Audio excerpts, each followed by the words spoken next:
되시죠? はい、私は学習院大学法学部の政治学科におります村主と申します。よろしくお願いい 学習院대학 たします。 법학부 전체학과에 있는 모라노 씨라고 합니다. 잘 부탁드립니다. 今日は非常に参考になる興味深い発表ありがとうございました。 오늘은 참고가 되는 흥미로운 강의 감사드립니다. 私は朝鮮半島の文化等の専門家ではなく、国際政治の専門家です。 저는 한반도 문화의 전문가가 아니라 국제 정치의 전문가입니다.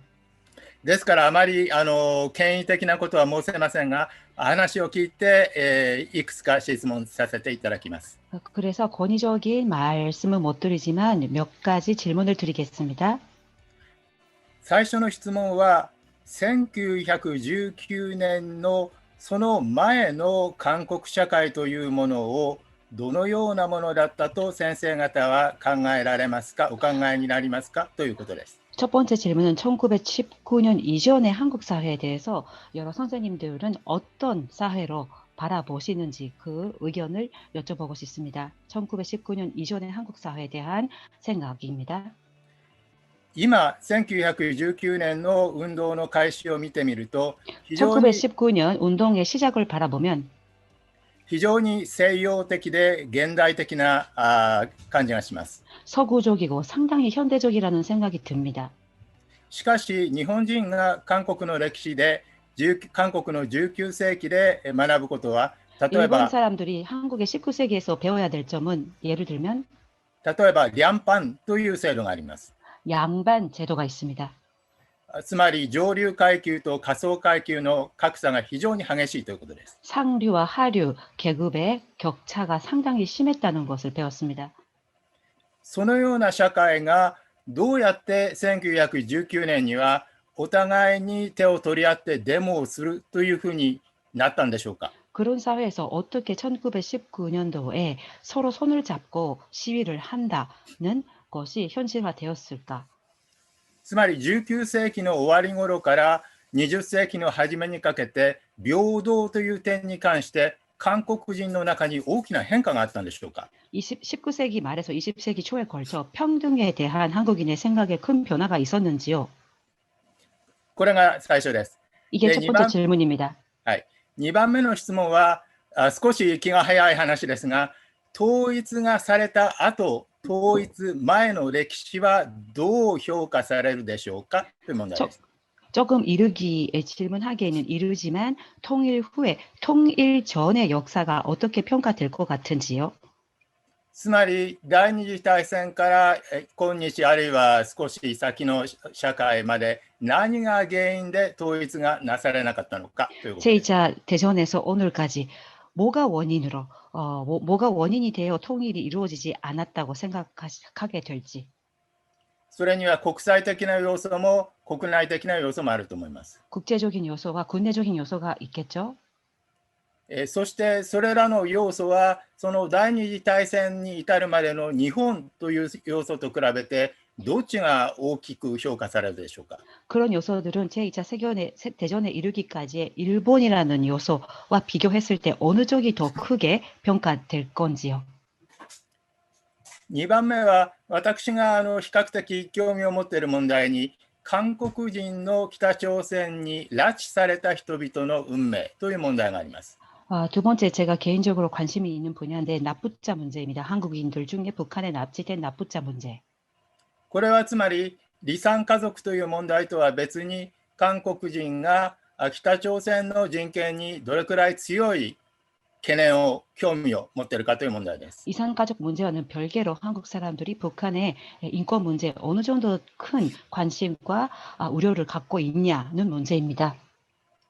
これは今申したその韓国人の日本と比べると韓国人の拉致被害者の問題というのは随分軽く扱われているように見えるんですが、そう理解せざるを得ないんでしょうか。 제 눈에는 한국인 납부자 문제는 일본인 납부자 문제에 비해서 아주 가볍게 다루어지고 있는 것처럼 보이는데요. 그렇게 이해해도 되는지요? 次の問題は独裁政権の終焉、北朝鮮の独裁の終焉という意味での韓国における親北勢力の問題です。 다음 문제는 북한의 독재 정권이 끝났을 때 한국에 남은 친북 세력의 문제입니다. 私から見て非常に興味深い問題は、韓国の川崎さんがおっしゃったような韓国の親北勢力の力というものは、この20年間くらいの間大きくなったということです。 한국의 친북 세력의 힘은 과거 20년간 상당히 커진 것 같습니다. つまり脱北者なども増えて、韓国から見て北朝鮮の情報というのは非常に増えたはずなんですが、それにかかわらず北朝鮮が韓国に対して影響を持ち続け、増やしているというのはどう説明できるんでしょうか。 탈북자가 늘어남에 따라 북한에 대한 정확한 정보가 더 많아졌음에도 불구하고 북한이 한국에 영향을 미치고 있다는 점에 대해서 어떻게 생각하시는지 궁금합니다. 最後の質問ですけれども、国民と国家との間の関係をどう区別するかという問題です。 마지막 질문은 국민과 국가의 관계를 어떻게 구별하는지에 대한 질문입니다. 政治学者は国民国家、ネーションステートという言葉を使うことが多くあります。 정치학자들은 nation state, 국민 국가라는 어휘를 자주 씁니다. ネーションステートという言葉には、国家というのは一つの組織、枠組みであって、で国民というのはその中にいる生身の人々であるという考え方です。 nation state란 국가란 하나의 큰 틀이며 국민은 그 틀 안에 존재하는 사람들이라는 의미입니다. 例えばムン・ジェイン大統領などは韓国と北朝鮮との間の友好関係を強調なさいます。 문재인 대통령은 북한과의 의호 관계를 강조하십니다. しかし私から見ると現在の独裁政権の下にある北朝鮮の人々、ネーションという意味ではムン・ジェイン大統領は相当軽視しているように見えます。 제 관점에서는 독재하에 있는 북한 주민들을 상당히 경시하고 있는 것처럼 보입니다. ですから南北の関係を良好化させるという考え方は一応理解できますが、 남북 관계를 양호하게 이끌어 간다는 생각은 이해를 할 수도 있지만 しかしそれが北の人々に対する人権の抑圧をいわば容認するような形になるということをどれくらい韓国の人々が気がついているんでしょうか。 하지만 그것은 북한 주민들의 인권 유린을 용납하는 것에 연결된다는 점을 한국 사람들은 어느 정도 지금 인식하고 있는지요. 以上です。 이상입니다. ありがとうございました。 감사합니다. 어떻게 답변을 먼저 하고 할까요? 先に答えましょうか。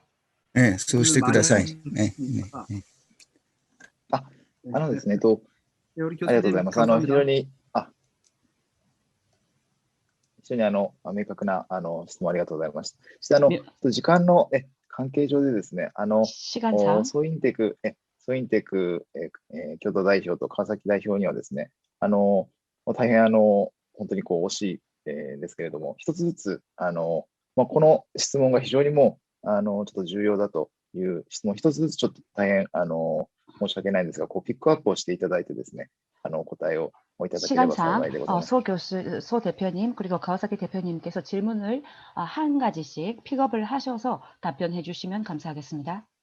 ホームページなどで詳しい答えはそちらに掲載させていただければと。 후일 홈페이지를 통하여 모든 답변을 올리도록 하겠습니다. 지금 교수님이 질문하신 거에 대해서는 전체적으로 좀 답변을 할 필요가 있는 것 같아 보이는데요.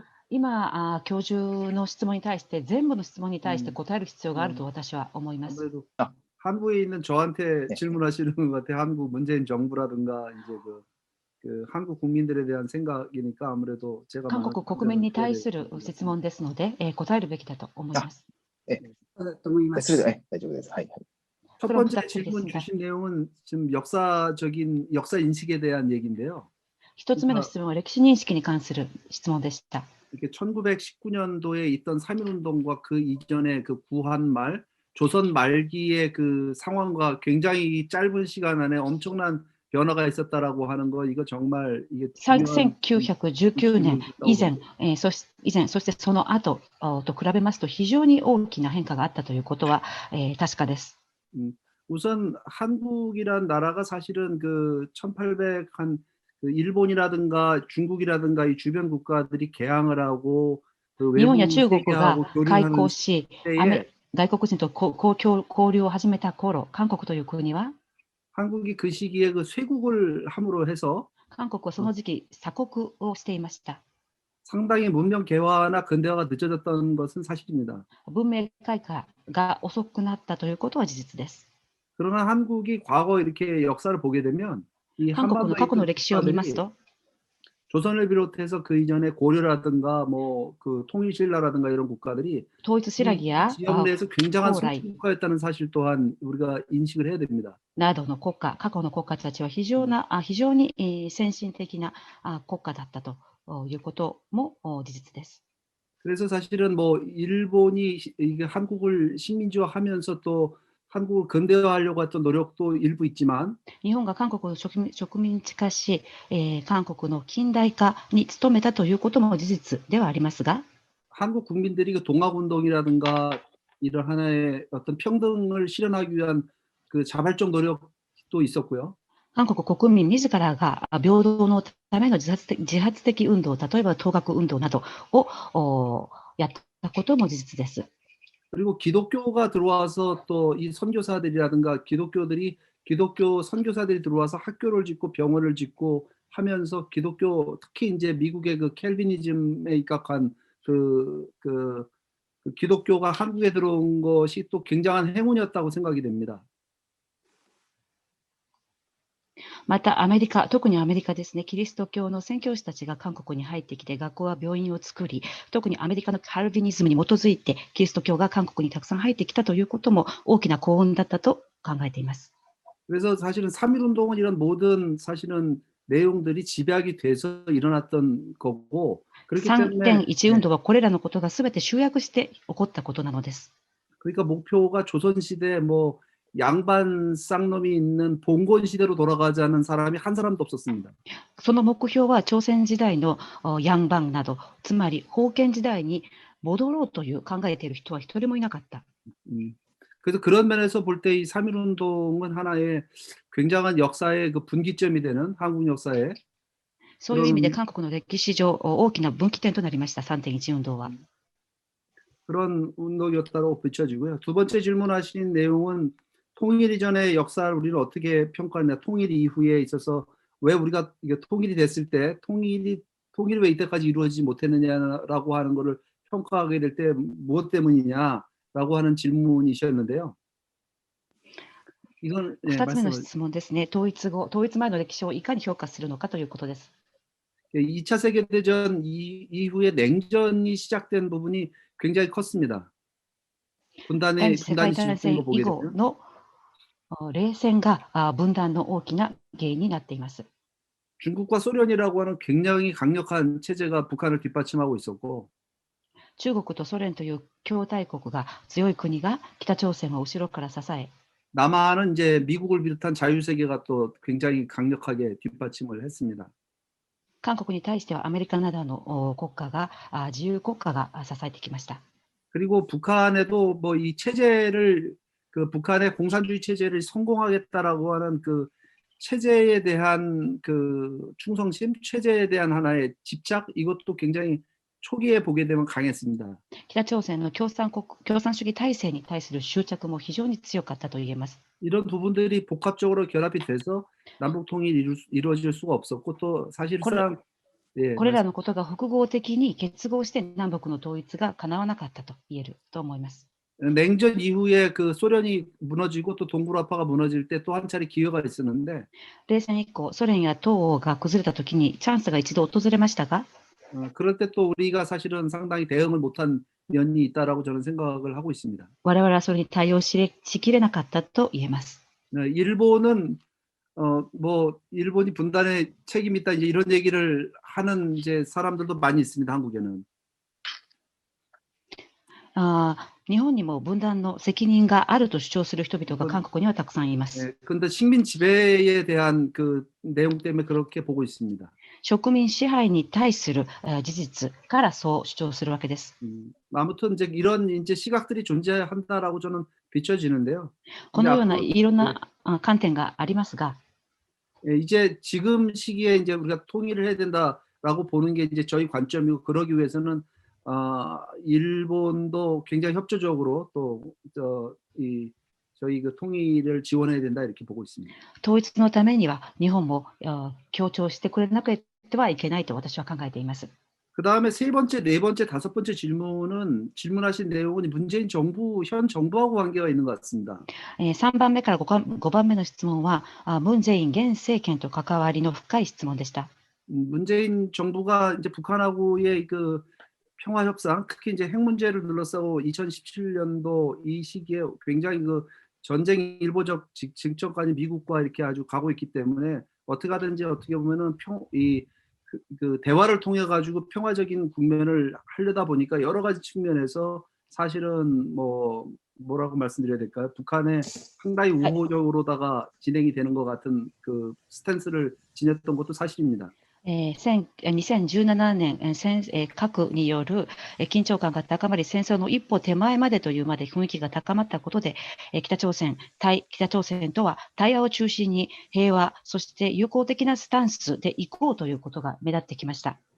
그러나 역대 정권 중에 한 정권이라고 보시면 됩니다. 문재인 정부도. しかし、ムン・ジェイン政権に対しても歴代政権の中の一つだと見ればいいと思います。 일반적으로 한국인들은 이산 가족이 1000만이고 저도 그 사실은 저희 부모님이 북한에서 내려오신 분들이다 보니까 一般的に韓国には1000万人の離散家族がいて、私の両親も北朝鮮出身です。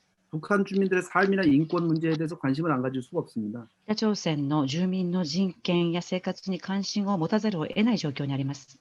일반적으로 이제 한국인들이 북한 문제에 대해서는 아주 지대한 관심을 가지고 있고 一般的な韓国人は北朝鮮に対して大きな関心を持っていますし、 탈북민들이 전하는 스토리가 매일 TV에 나오고 있습니다. 脱北民が伝える北朝鮮での生活ストーリーが毎日のようにテレビで流されています。 네, 그래서 많은 사람들이 그런 문제 때문에 눈시울을 붉히고 그러고 살고 있습니다. その話を聞いて多くの人が一緒に涙を流しています。 예, 그래서 지금 그 네 번째 질문하신 내용 중에 북한 독재 정권 중시기가 남한의 친북 세력 어떻게 할 거냐 이제 이 부분인데요.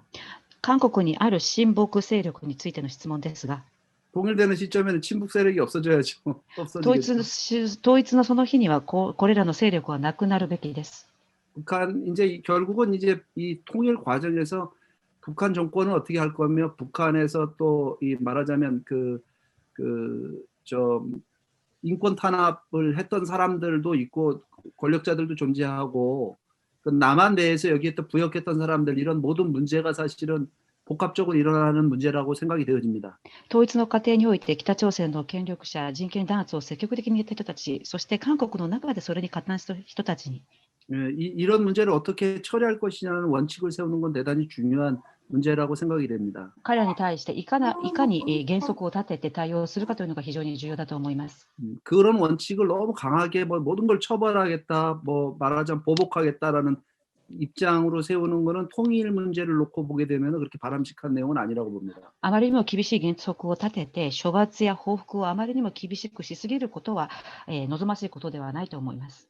사회 통합을 이루려면 결국은 넬슨 만델라식 방법 같은 내용들이 사실은 실현돼야 된다고 봅니다. 社会統合のためにはネルソン・マンデラ式の考えが必要だと思います。 물론 쉽지는 않겠지만 그렇기 때문에 도덕적 원칙과 가치가 대단히 중요하다고 봅니다. 簡単なことではありませんが、道徳的な価値、道徳的な原則が何よりも重要だと思います。 이상입니다. 以上で 감사합니다. す。ありがとうございます。ございます。それでは川崎代表の方はいかがでしょうか。川崎哲平に私は別にありません。今日の個別に何か特別な質問があったらしてくださればいいんですが、私の方からは、ソインテク氏の回答でよろしいかと思います。소 대표님 답변과 마찬가지입니다. かしこまりました。それでは村西教授、本当に今日ありがとうございました。 모라노치 교수님 감사합니다.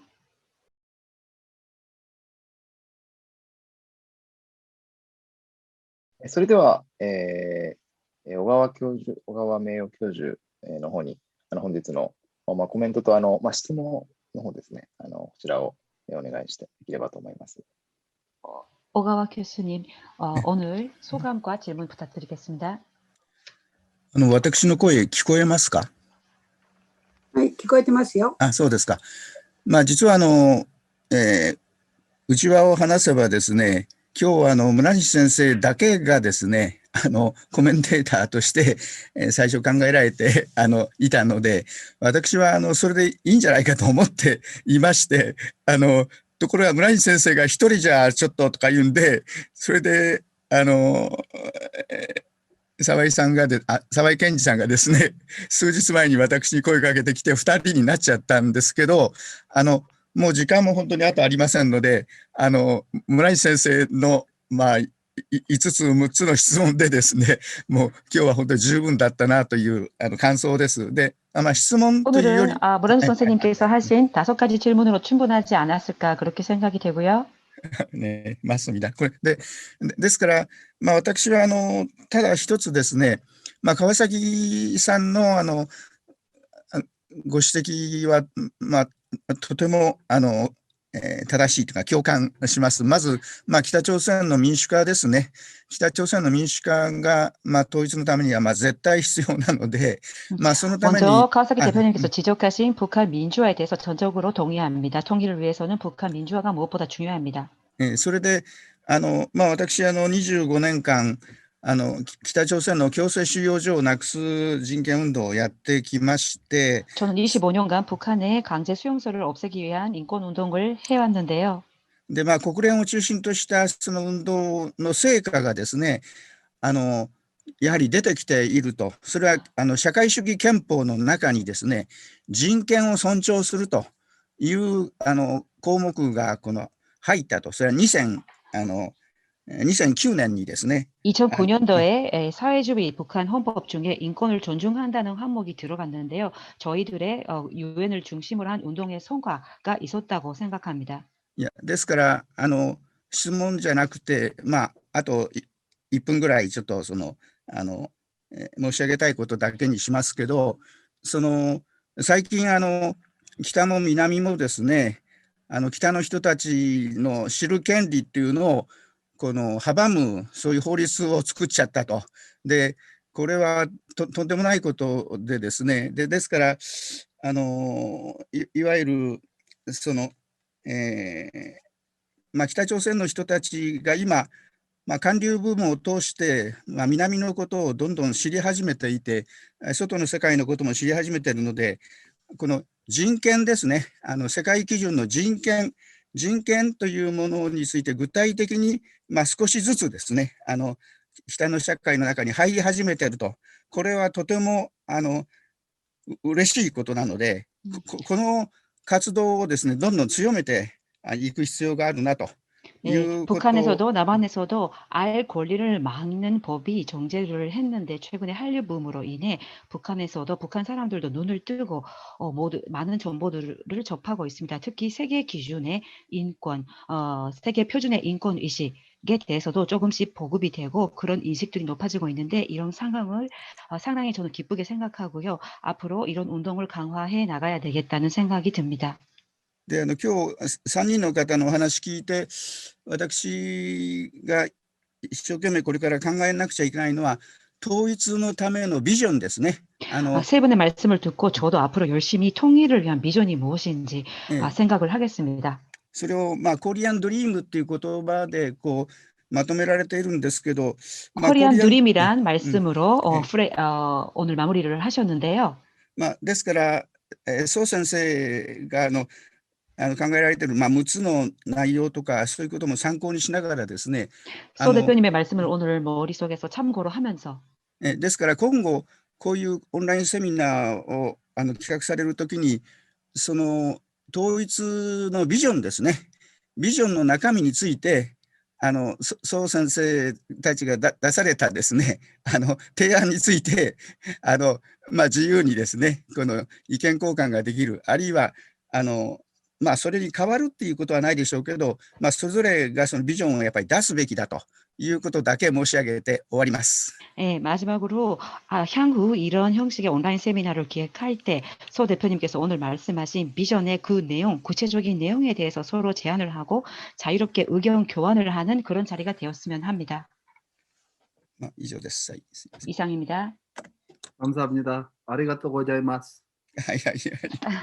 감사합니다。ね。じゃあ、司会者の、はい半田さん、ありがとうございますよろしく。はい、ありがとうございます。小川先生、本日もありがとうございます。 감사합니다. それでは21時、9時になったのですが、もう一つ質問が来ております。もし、あとですね、事前にいただいた質問もございます。 사전에 받은 질문들이 있습니다.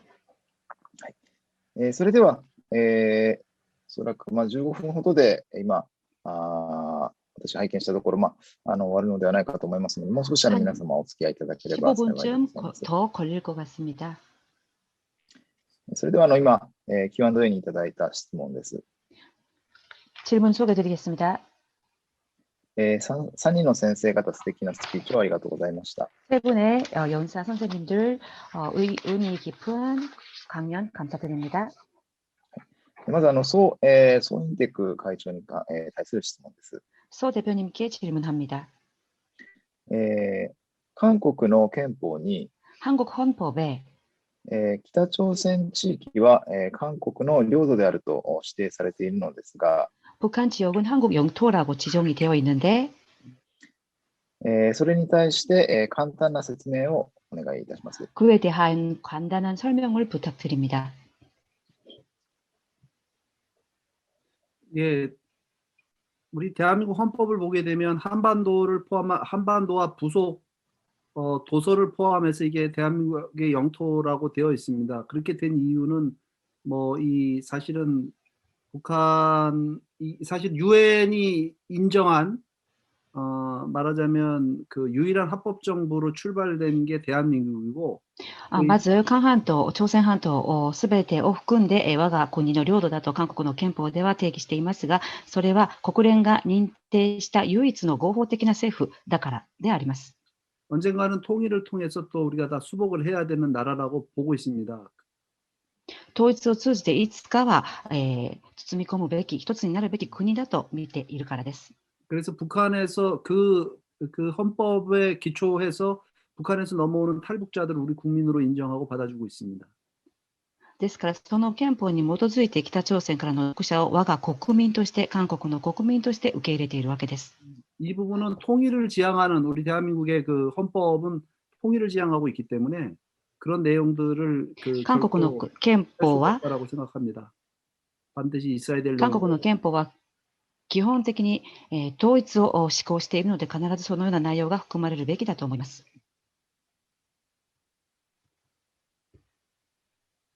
はい、ありがとうございました。それでは事前にいただいております質問を、紹介いたします。 사전 질문 소개하겠습니다. こちら川崎代表に対する質問です。 川崎대표님께 질문 드리겠습니다. 今年のムン・ジェイン大統領の3.1節演説をどのように評価されるかお聞きしたいです。 올해 문재인 대통령의 3.1절 연설에 대한 소감을 부탁드리겠습니다. 今年の3日演説ではいつでも日本政府と対話する準備ができているということを強調しました。 올해 3.1절 연설문에서는 언제든지 일본 정부와 대화할 준비가 되어 있다는 말이 있었습니다.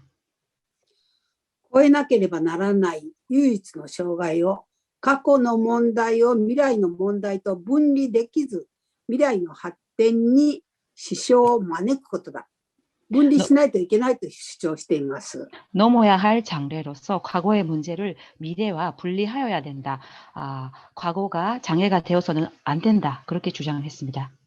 そしてまずは連帯と協力で貴重な日常生活を回復していくと強調しました。 또 연대와 협력으로 우리의 소중한 일상생활을 회복하여야 한다고 강조했습니다. 東アジア貿易 동아시아의 무역 貿易、この貿易は 아, 방역 방역, 죄송합니다. 保険共同体 보험 공동체를 を組織し、 조직하여 そこには北朝鮮も含めて組織すると言いました。 그 공동체에 북한까지 포함시킨다고 말했습니다. それから東京五輪に積極的に協力すると言いました。 또한 도쿄 올림픽에 적극적으로 협조하겠다고 말했습니다. はい、このような内容を見るとき、過去の3.1演説よりは随分対日本感情が柔らかくなっています。 이런 내용으로 봤을 때 과거에 비하면 상당히 일본에 대한 표현들이 부드러워졌다고 말씀드릴 수 있습니다. でも私は今日のムン・ジェインさんの演説から特別な特徴というのを見出すことができませんでした。 하지만 저는 개인적으로 오늘의 연설을 통해서 특별한 특징 같은 것을 찾을 수는 없었습니다. 大統領として普通の演説だったと思います。 대통령으로서 일반적인 연설이었다고 생각합니다. 以上です。 이상입니다. はい、川崎代表ありがとうございました。 감사합니다. それでは、2つ目の質問を紹介させていただきます。 두 번째 질문 소개드리겠습니다. こちらの、ソインテック会長に、質問でございます。 소 대표님께 질문 드리겠습니다. 南北統一は、多くのコリアの方々が、願われていますが、 남북 통일을 많은 한국 사람들이 원하고 있지만 過去願っていないコリアももちろんいらっしゃいますが、 과로 원하지 않는 사람도 있습니다만 具体的な、南北統一プロセス案は、統一部や市民団体などから提案されたことは、あるのでしょうか。 구체적인 통일 프로세스 안이 통일부나 시민단체에서 제안된 적이 있는지요? ありましたら、その概要を教えていただければ幸いです。 혹시 있다면 그 내용을 알려주시면 감사하겠습니다. 예, 이 통일 프로세스에 대한 거는 사실은 이 과거에 그 민족화합 협력 방안이라고 해서 초당적으로 만든 안이 있습니다. 그러니까 그거는 통일 교류 협력을 프로세스니 통해서 関しては過去に民族協力法案という超党的な法案が出されたことがあります。 상호 이해를 바탕으로 해서 평화적으로 통일을 해나간다라고 하는 그 민족화의 협력 말하자면 민족 공동체 통일 방안이 존재합니다. 相互理解を通じて平和的に統一しようという民族和解の協力法案というのが過去存在しました。 그러나 그거는 어디까지나 프로세스 과정에 대한 거지. しかしそれはどこまでもあくまでもプロセスに関する案であり、 한국은 아시다시피 이념적 갈등을 겪고 있는 나라입니다. ご存知の通り韓国は理念的葛藤が激しい国です。 크게는 남북 간의 이념적 갈등이 존재하고요. まずは南北間の理念葛藤が存在し、 그다음에 남한 내에도 사실은 좌우로 분열이 되어 있습니다. 韓国国内でも左右に分裂しています。 그러니까 이 프로세스 과정을 합의한다는 것이 별로 의미가 없습니다. ですからプロセス、過程に対する合意案というのはあまり意味がないんです。 목표와 비전에 대한 합의 없이 프로세스나 방법론이라고 하는 것은 그 갈등의 소지받게 되는 그것은 갈등의 소지받게 되는 것이 없습니다. 目標やビジョンがなくプロセスだけを作ってもそれは葛藤の元にしかなりません。 그래서 AKU가 목표하는 것이 ですから AKU が目標としているのは 통일에 대한 비전에 대한 합의를 만들어 나가는 겁니다. 統一のビジョンに対する合意を作ることです。 그 국민적 공감대를 만들고 国民的な共感体を作り、 그 국민적 공감대를 토로해서 북한에 있는 주민들, 북한에 있는 지도층들과에도 공감대를 만드는 노력이 필요하다라고 보는 겁니다. その共感体をもとに北朝鮮にいるリーダーたち、そして住民たちにも共感をしてもらえるような案を作ること 그리고 です。 국제사회가 그것을 지지하고 협조할 수 있는 그런 비전을 저희가 제시해야 된다고 봅니다.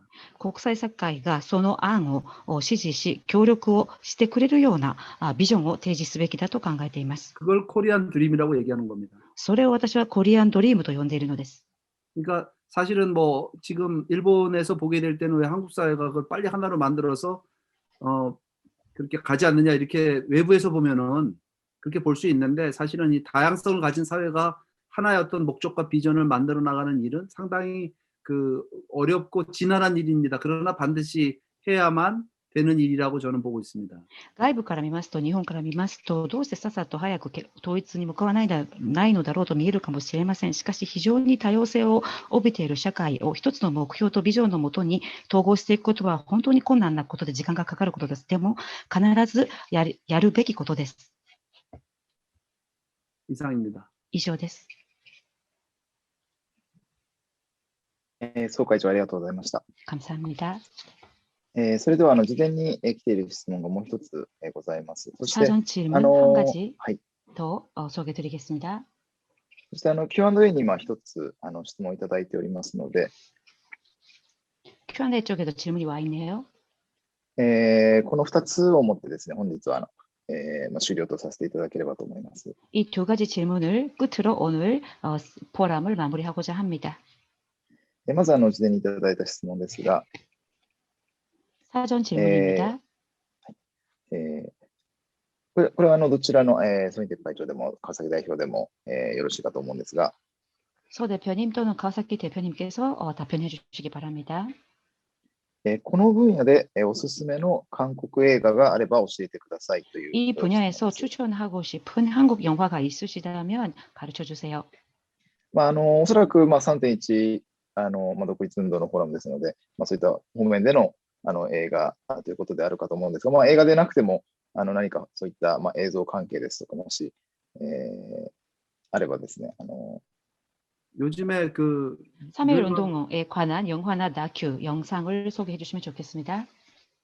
3.1 운동 말고 통일 관련된 걸 하나 추천한다면 사랑의 불시착이라는 드라마가 아주 재밌습니다. 3.1 運動ではなく統一に関するドラマを一つ紹介します。愛の不時着です。 그게 남북한의 그 상황도 보여주고 북한의 그 변화되는 상황도 보여주고 결국 사랑으로 통일을 해야 되는 그런 내용들이 아주 종합적으로 나오나 잘 만든 드라마라고 생각합니다. 南北間の状況、そして北朝鮮の変化もドラマで描かれていますし、最後は愛で一つになるという非常によく作られたドラマだと思います。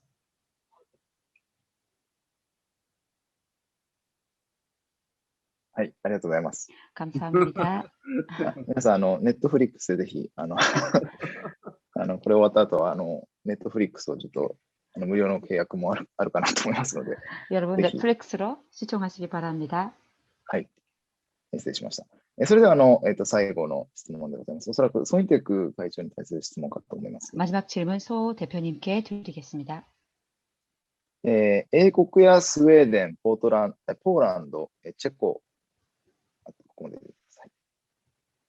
영국, 스웨덴, 폴란드, 체코 등 またエジプト、インドネシア、キューバ、キルギス 이집트, 인도네시아, 또 큐바, 키르기스 カンボジア、マレーシアなど 캄보디아, 말레이시아 등 北朝鮮と外交関係がある国は意外に多いです。 북한과 외교 관계가 있는 나라들이 의외로 많습니다. 韓国からそうした国々への働きかけというのはどの程度あるのでしょうか。 한국 정부는 그런 나라들에 대한 어떤 접근, 어떤 조치를 취하고 있는지 알고 계시다면 말씀해 주시기 바랍니다.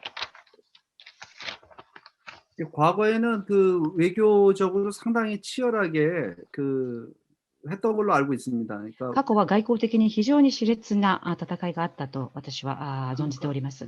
남북한의 그 수교를 많이 어떻게 보면 경쟁적으로 수교 국가를 늘리려고 하고 또 말하자면 그런 국가들이 더 이 자국 남한이나 북한이나 어느 쪽으로든 한편으로 서서 말하자면 어느 쪽에 우호적인 입장에 서느냐, 그런 말하자면 북한 편이냐 남한 편이냐 이거를 나누는 일에 과거에는 냉전 시대는 상당히 우리 정부가 애를 썼던 걸로 알고 있습니다. 過去はいかに多くの国と外交を樹立するか、どちらが先にどれほど増やすのかということで、どちらの優越性が上かというね、そういう争いが南北間でありました。北につくのか南につくのか、冷戦の時代にはそういう競争関係がありましたが、 과거에 체제 경쟁이 아주 심할 때 얘기라고 봅니다. 그거는. 근데 요즘에 それは 이제 過去の 체제 体制競争がひどい時の話です。最近は体制競争が終わったと言えます。 체제 경쟁이 지금 뭐 대한민국이 워낙에 이제 북한의 그 조선민주주의인민공화국을 압도적으로 뭐 모든 경제력이나 모든 면에서 다 앞서가고 있고 또 그 냉전 체제의 공산주의와 민주주의라고 하는 진영 싸움이 이제 끝낸 입장이기 때문에 그런 면에서 今 남한적으로 は 북한의 뭐 북한이 해외에 그 대표부 대사관을 둔 거에 대해서 남한 정부가 특별히 그거를 못하게 하거나 그 뭐 문제시하거나 그러지는 않는 걸로 알고 있습니다. 体制競争が終わった今、冷戦も終わり、共産主義か資本主義かという、そういう時代でもなくなったので、韓国政府としても、どの国にどれほどの大使館を作るのか、北朝鮮の大使館がある国に対して特別に問題視することもなくなりました。 오히려 이제 국제사회의 영향을 받고 또 국제사회 일원이 되는 그 정상적인 국가로서의 국제사회 일원이 되기 위해서는 그런 관계를 우리 대한민국뿐만 아니라 다른 나라들과 관계를 맺는 것이 더 유리하다고 해석되는 부분도 충분히 있다라고 봅니다. むしろ国際社会におけるきちんとした一員になるためには、そのような関係を作っていくという外交関係を作っていくことの方が北朝鮮にとっても有利なのではないか、韓国にとっても有利なのではないかと、そのような見方があります。 최근에 뭐 몇 년 전에도 그 태영호 지금 현재 국회의원이 돼 있지만 태영호 영국 주재 북한 공사가 그 현지에서 탈북을 했고 또 이태리의 그 대사였던 조성길 대사가 또 탈북을 북한 대사가 거기서 직접 망명을 또 하게 되는 일들도 있었고요. 앞으로도 그런 일들이 굉장히 그 많이 벌어지리라고 생각되는데 현재 해외에 나와 있는 공관들은 어떻게 보면 북한 체제에 있어서는 상당히 또 그게 외부 정보가 유입되는 또 통로기도 합니다. 그런 면들도 우리가 좀 살펴야 될 부분이라고 생각하고 있습니다. テヨンホイギリス公使が脱北し、またイタリアからチョウ・ソンゲ大使が脱北しました。今後も外交官の脱北が続くと思います。外交官というのは非常に、外部情報の通路として、北朝鮮、そして、我々も注視しているところであります。 네, 이상입니다. 以上です。